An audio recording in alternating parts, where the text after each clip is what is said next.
في المندج وبالتحديد وادي درك. نحن في وسط المياه حرفيا. احنا خدنا الموضوع من اخره. ده السد ده عم ابراهيم.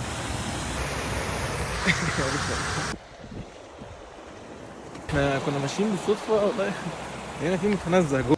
انا كل مره بقول اهلا بكم في خلفيات ويندوز اكس بي، بس المره دي اهلا بكم في خلفيات ويندوز اكس بي.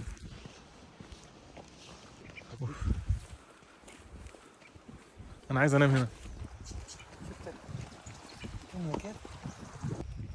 انا عايز اعيش هنا. في نقاء في الجو مرعب ومفيش ضفادع. لا في اسمع الصوت.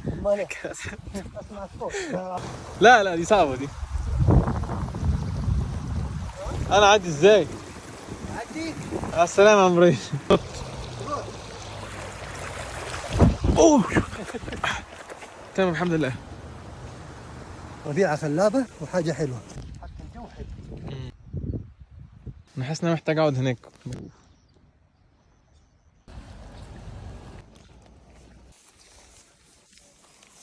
اخيرا نهاية الطريق.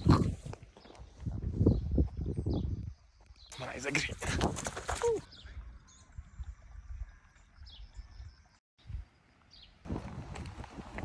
وقت المطر ما تقدر تمشي من هنا. من ضربة الحجارة اللي انت شايفها معناته انه هنا كل هالمية تجي لك من فوق لتحت. تيجي تلاحظ.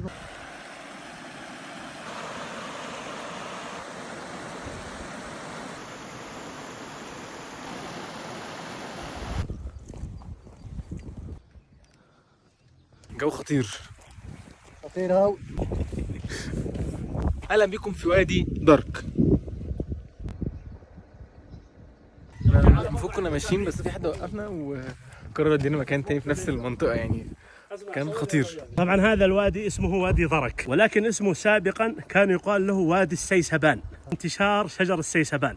كان الشجر كثيف هنا جدا، يعني كثيف مرة، ويستخدمونها ليش؟ شب النار في ايام الشتاء. يشيلوا منه كذا ويحطوه عشان يطرد الناموس. هذا يقال له بالعامية شجر العقش. هذا التوت البري، بعد شهر باذن الله تلقاه مليان توت بري. احنا عرفنا كده هنعمل بعد شهر يعني. لازم تجني بعد. هذا بيتي هنا. لا ما تبان ريحتها كذا. تدري كيف تبان ريحتها؟ افركها بيدك.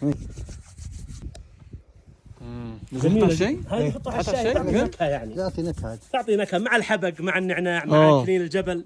صدفنا الاستاذ ياسر من آل زهران. ياسر سكين الزهران. حياك الله يا استاذ رحيمي، شرفتنا والله. الله يخليك الله يخليك. الله احنا لين الساعة. مش عارف بصراحة هو ده ايه ده؟ انت قلت ايه ده؟ لا هو حليب نياك. حليب نياك. ترعى في الجبال والله. مش فكرة ترعى فين. لا يعني شوف يعجبك ولا جرب جغمة كذا. والله كويس. لا كويس. كنا المفروض ماشيين ولكن تعرفنا على واحد من آل زهران هنا. عزم علينا ان احنا نشرب قهوة وشاي ناس والله لطيفة جدا. وحليب وحليب ايش؟ حليب نياج. بس. ودي كانت جولة سريعة في وادي درك.